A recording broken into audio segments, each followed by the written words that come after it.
Ada pertanyaan? Nah, Ustaz, kami selaku DKM pernah mengundang Ustadz terkenal untuk mengisi kajian Tabligh Akbar yang kebetulan Ustadz tersebut sedang safari dakwah di kota kami.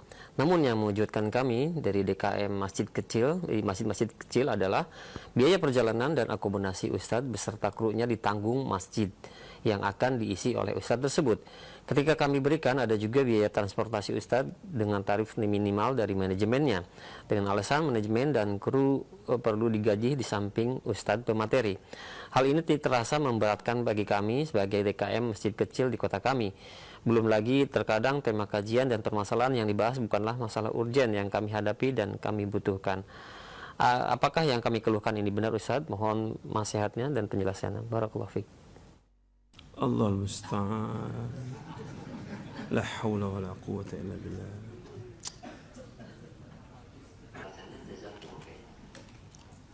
Alhamdulillah wassalatu wassalamu rasulullah. Bagi seorang alim itu harus punya anggapan bahwa dunia ini tidak ada harganya sama sekali. Jangan mengharapkan sesuatu dalam dakwah ini.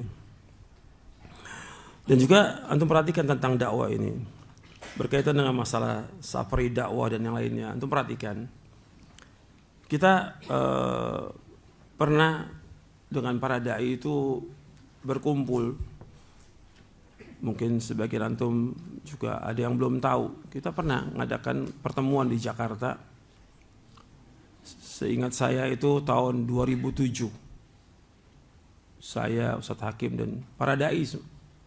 Artinya nggak semua dai salaf yang datang.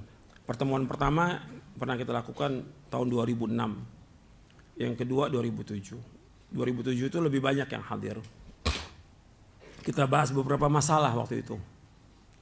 Masalah beberapa firqah yang sesat, ajaran yang sesat dan yang lainnya. Berkaitan juga dengan dakwah, adab dakwah dan segala macam. Nah, terakhir kita diminta oleh semua dai yang hadir itu untuk memberikan tausiah. Dari sekian banyak tausiah yang saya sampaikan dan juga Ustadz Hakim hafizallahu ta'ala, yaitu berkaitan dengan masalah dakwah. Kita sampaikan kepada semua yang hadir, sebaiknya dakwah itu di tempat masing-masing, tidak keluar kota. Karena apa? Di daerah kita banyak orang membutuhkan kita, di kampung kita banyak orang membutuhkan kita. Waktu juga ada beberapa ustadz dari luar kota yang hadir juga. Seperti umpamanya di Tasik itu umpamanya. Itu kan banyak daerah yang perlu didakwakan. Atau di Bandung, itu luas sekali Bandung itu. Banyak sekali jutaan orang yang perlu didakwahkan. Atau di Sumatera. Atau dia orang Sumatera. Sumatera itu kan luas. Itu kan banyak orang-orang di pelosok yang perlu didakwakan. Yang di kotanya aja masih banyak orang yang belum kenal agama Islam. Kenapa harus dia keluar kota? Gitu. Ini terjadi. Kemudian juga yang ada di Jakarta juga dia keluar kota ke tempat lain. Kecuali kalau memang dia memang awal memulai dakwah di tempat itu. Dan udah banyak para dai yang ada di sana yang masih muda-muda perlu nasihat. Jadi kita datang diantaranya untuk memberikan nasihat. Sebaiknya juga kalau memang udah cukup nggak usah. Gitu. Apalagi sekarang udah ada, sekarang ini ada televisi, radio, udah cukup. Gitu. Tapi sekali-kali perlu datang untuk memberikan semangat boleh. Tapi kalau kita lihat yang ada ini, yang muda-muda datang ini, ketika datang ke satu kota, dia juga mesti lihat si dai ini. Di kota itu ada nggak para dainya? Kayak sekarang ini hampir semua dai datangnya kemana? Jakarta. Kenapa Jakarta? Kenapa nggak di pelosok Kalimantan? Kenapa nggak di pelosok Sumatera? Kenapa nggak di pelosok timur-timur? Kenapa Jakarta? Itu tandanya ada 10 tanda tanyanya tuh. Kenapa? Berarti Jakarta tempat yang basah. Ini masalah lagi. Berkaitan dengan dakwah. Antum nih dakwah karena Allah atau nyari sesuatu. Dari apa yang ditanyakan tadi itu, jelas ada sesuatu yang dicari oleh dai ini dan juga krunya. Kenapa dakwah harus bawa kru? Kenapa? Dakwah cukup satu orang ketika Nabi mengutus Mu'adz bin Jabal ke Yaman sendiri. Ketika Nabi juga mengutus yang lain sahabat sendiri. Gitu. Dan susah perjalanan dulu, susah. Bawa bekal. Tapi berjalan mereka dengan susah payah. Berjihad dengan hartanya dan dirinya untuk menegakkan agama ini. Tapi sekarang enggak. Ada sesuatu yang diharapkan. Mestinya berpikir, buat apa dia ke sini ke Jakarta? Buat apa dia ke Bogor? Buat apa dia ke Bekasi? Mau apa dia? Karena dia mau dakwah. Nah, antum daerah antum masih banyak yang belum kena dakwah kok, belum tersentuh dakwah sama sekali. Apa di Jakarta nggak ada dai?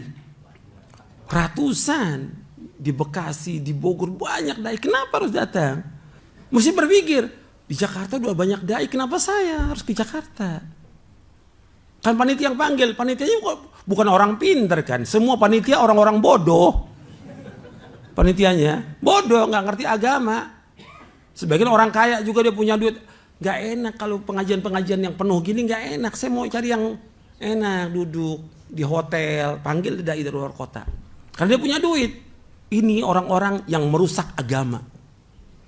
Ini orang-orang yang merusak dakwah. Perusak dakwah, dia gak menjadi perusak dakwah. Kenapa?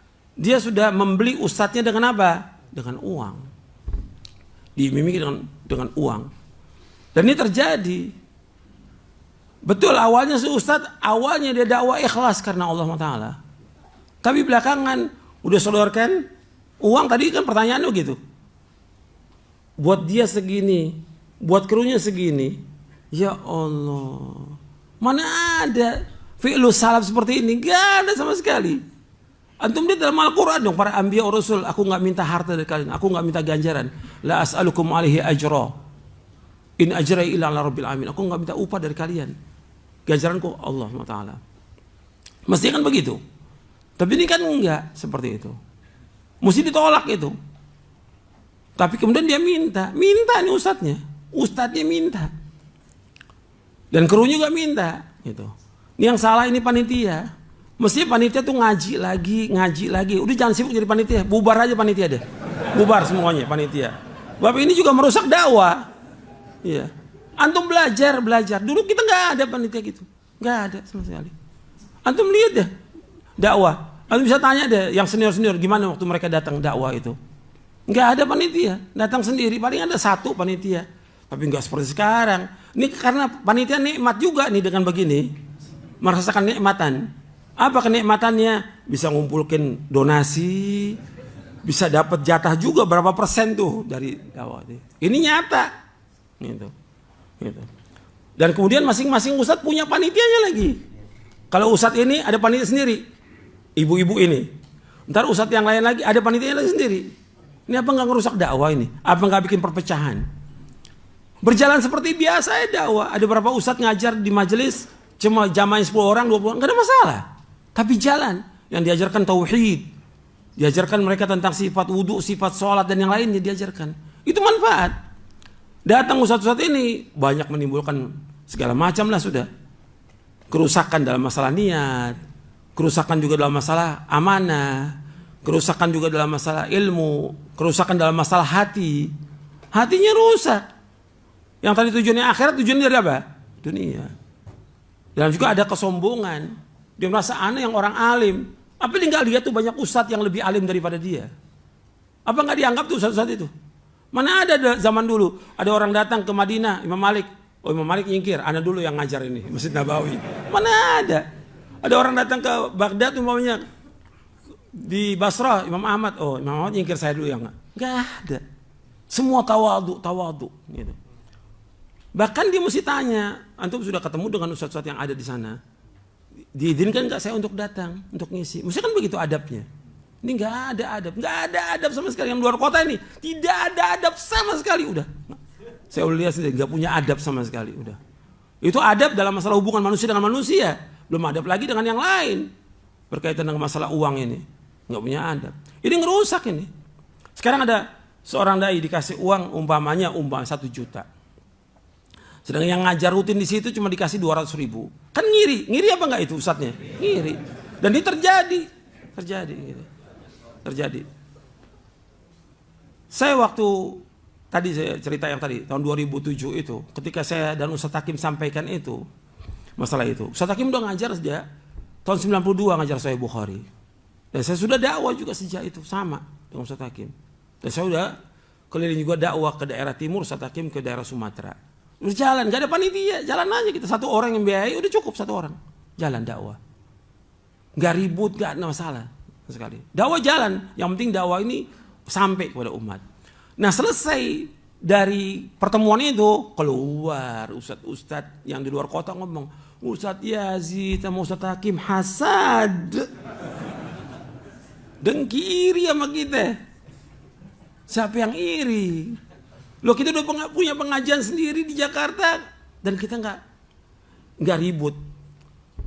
Kalau mau tanya pengajian itu bisa tanya deh di Dewan Dakwah siapa yang ngurus, nggak ada yang ngurus. Siapa yang biayai, nggak ada yang biayai sama sekali. Sendiri. Mesti antum lihat dong, ngirinya di mana? Ustadz Hakim nggak ada panitianya sama sekali. Jalan. Jadi mestinya berpikir tuh, di mana irinya? Habis itu kita dengan Ustadz Hakim sepakat, udah kita nggak usah bikin pertemuan lagi deh. Udah deh.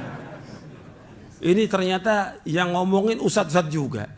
Kita kasih nasihat untuk kebaikan, malah kita dihujat oleh mereka, dibilang hasad. Di mana hasadnya? Gitu. Kita nggak ngarepin apa-apa dari dakwah ini, alhamdulillah dengan izin Allah. Dan antum sekarang datang ke Jakarta, seandainya sendiri aja, kemudian antum mendapatkan uang dengan nilai tertentu, itu buat iri orang-orang di sekitarnya tuh. Baik itu di Jakarta atau di Bekasi atau tempat yang lain. Kesian kan yang ngajar Quran, yang ngajar hadis setiap minggu itu nggak dibayar segitu. Ini datangnya cuma sekali, semua dijamin tiket pesawatnya, hotelnya, iya nggak? Makannya, mobil buat jalan-jalan. Kadang-kadang ada ustadz juga jalan-jalannya, mobilnya minta yang paling bagus. Ini ada khobarnya, khobar dari ustadz juga yang nyampein kepada saya. Allahul musta'an. Ini ngerusak dakwah nih semuanya. Dan lagi kalau kita lihat ilmunya, isinya, nggak ada isinya ustadz ini, nggak ada isinya. Ada yang cuma ceramahnya yang udah disampaikan sama ustadz yang lain tentang ilmu. Apa ustadz yang lain nggak bisa nyampaikan tentang ilmu? Tentang zuhud disampaikan oleh. Tentang apa lagi yang mereka sampaikan? Sudah disampaikan ustadz yang ada. Apa ada sesuatu yang baru yang antum sampaikan? Nggak ada.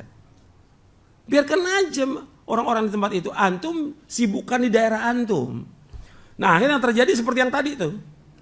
Yaitu dia safari dakwah. Ini juga istilah baru lagi nih, safari dakwah ini. Istilah yang baru ini, safari dakwah. Safari dakwah nggak sendiri, bawa apa? Bawa kru.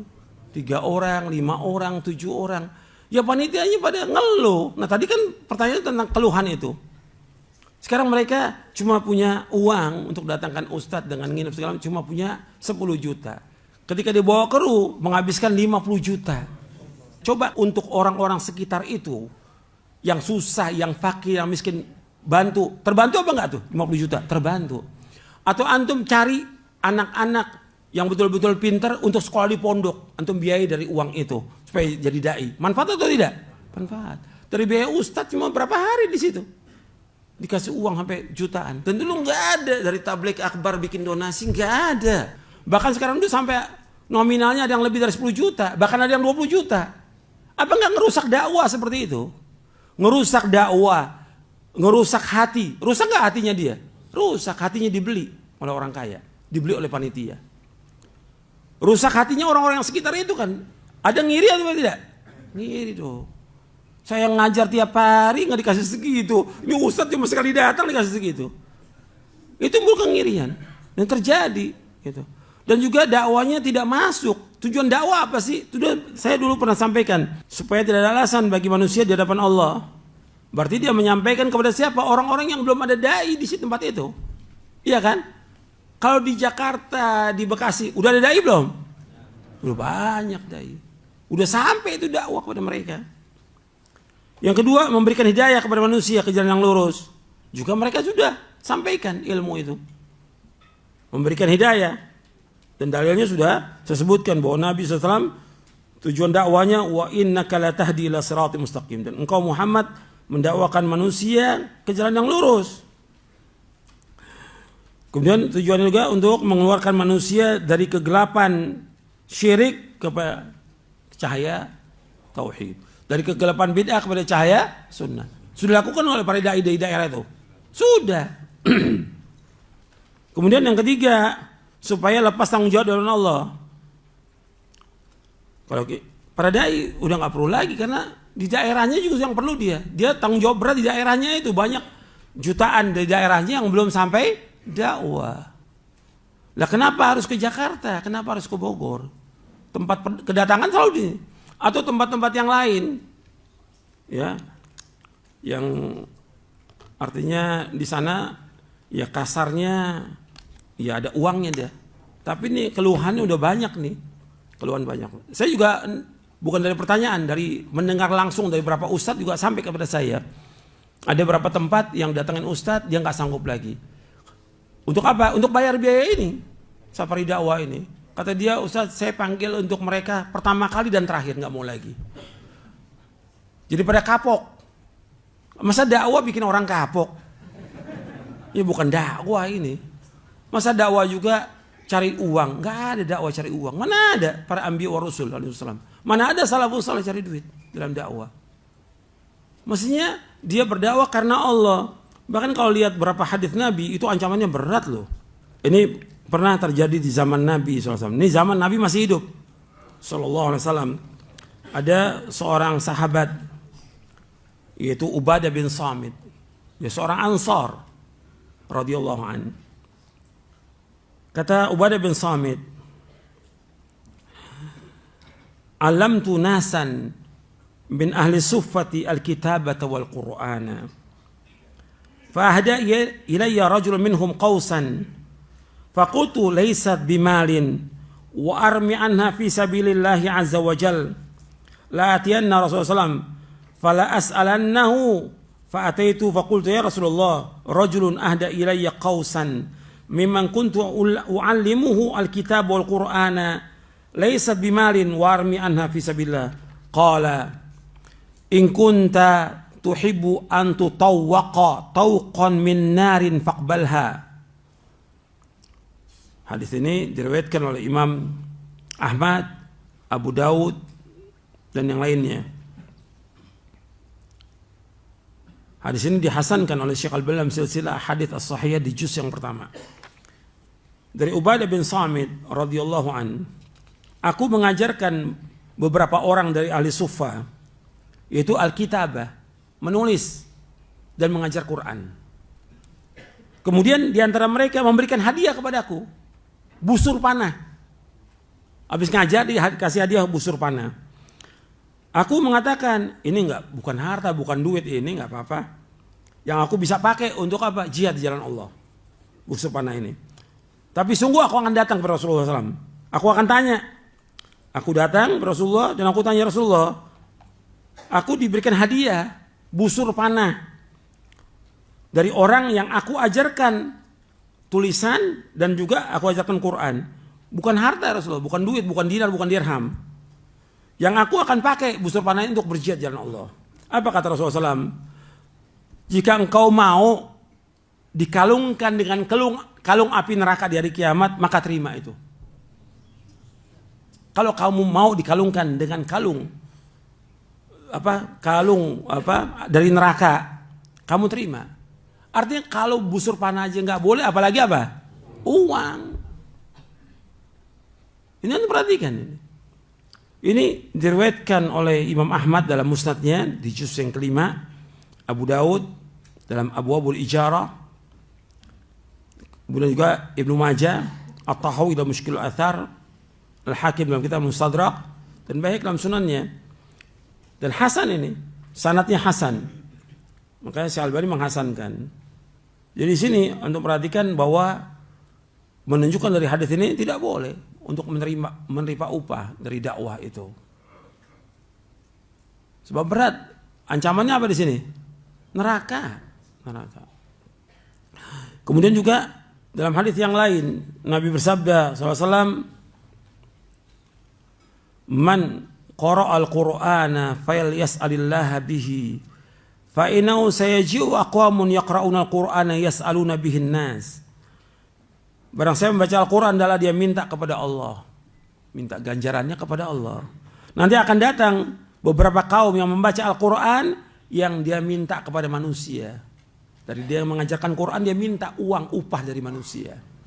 Ini hadis diriwayatkan oleh Tirmidzi, Ahmad, dan hadis ini hasan dihasankan oleh Syalban dalam silsilah hadis as-sahihah di juz yang pertama dari sahabat Imran bin Husain. Dalam riwayat yang lain dari Abdurrahman bin Shibl, aku mendengar Rasulullah bersabda, sami'tu Rasulullah yaqul, iqra'ul Qur'an wa la taghlu fihi wa la tajfu anhu wa la ta'kulu bihi wa la tastaqthiru bihi. Akhrajahu Ahmad wa Tahawi fi syarh man al-athar wa mushkil al-athar. Isnadu sahih. Dari Abdurrahman bin Shibl radhiyallahu an, aku mendengar Rasulullah SAW bersabda, bacalah Al-Quran, jangan kalian melewati batas, jangan kalian keras darinya, jangan kalian makan dengan Quran itu, jangan kalian memperbanyak harta dengan membaca Al-Quran itu. Hadis sahih riwayat Imam Ahmad, Tahawi dalam syarah Ma'an al-Athar dan juga syarah Mushkil al-Athar, sanadnya sahih. Syalbani membawakan riwayat ini dalam silsilah hadis sahih juz yang pertama dan silsilah sahih juz yang ketujuh.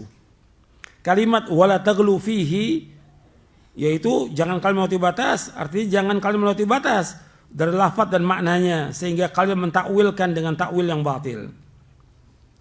Wala tajfu anhu, kata As-Sindi, yaitu la tub'idu anin tilawati wala taghlu bal tawassatu fihi. Wa hadha nahyun an kulli al-ifrat wa tafrit. Jangan kalian berkeras padanya, maksudnya jangan kalian menjauh dari membacanya. Jangan juga kalian melewati batas, pertengahan. Kemudian artinya diperintahkan untuk wasat, tidak gulu berlebihan dalam bacanya, tidak juga keras. Maksudnya tidak berlaku keras atau tidak mengamalkannya. Wala ta'kulu bihi, jangan kalian makan dengan Al-Quran, dengan sebab kalian mengajarkan Quran, jangan kalian makan dengannya. Wala tastaqthiru bi aimal, jangan kalian memperbanyak dengan Quran itu al-mal, yaitu harta. Ai la tatlubu dunyawiyan sawa'an kana hajatan asliyah atau zaidatan ka ziyadil mal. Maksudnya jangan kalian memperbanyak harta dengan mengajarkan Quran, jangan kalian minta imbalan duniawi. Apakah itu keperluan yang pokok atau tambahan, seperti tambahan harta. Ini penjelasannya dari As-Sindi, dibawakan dalam Mawsu'ah Musnad Imam Ahmad di juz yang ke-24. Banyak lagi yang lain hadisnya, tapi cukup sampai di sini. Dan kita wajib berhati-hati. Jadi ngajar semuanya karena Allah dan berkaitan dengan safari dakwah, antum sebaiknya dakwah di tempat antum sendiri. Itu lebih mulia. Bahkan kalau antum punya pondok, ya antum di pondok itu ngajarkan ilmu. Ganjarannya sama. Antum mengajar di pondok dengan ngajar antum di luar, ya lebih manfaat di pondok. Yang kita cari kan ganjaran, yang kita cari akhirat bukan dunia. Harta yang antum dapat belum tentu juga benar menurut syariat. Larangannya banyak ini, tadi saya bacakan. Semua ngajar karena Allah. Setiap dai dia tetap wajib berdakwah dengan ilmunya. Dakwah yang harus kita mulai dari mana? Pertama untuk diri kita sendiri. Yang kedua untuk siapa? Keluarga. Ya ayyuhalladzina amanu qu anfusakum wa ahlikum nara.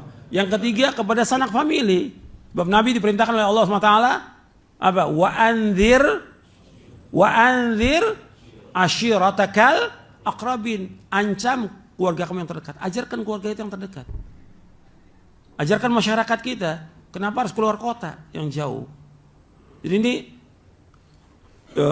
penting harus perhatikan oleh para dai. Kecuali kalau memang ada hajat, ada keperluan yang memang mereka minta nasihat kepada kita, kita datang. Tapi nggak perlu bawa pasukan, bawa kru. Ini yang bikin orang-orang pada ngeluh. Kalau dia biaya sendiri nggak ada masalah. Ini kan nggak membebankan kepada siapa? Kepada panitia, kepada masjid. Semuanya teriak. Ya sampai sini dulu kajian kita, mudah-mudahan bermanfaat. Wassalamualaikum Muhammadin sallallahu alaihi wasallam wa akhiru da'wana alhamdulillahi rabbil alamin.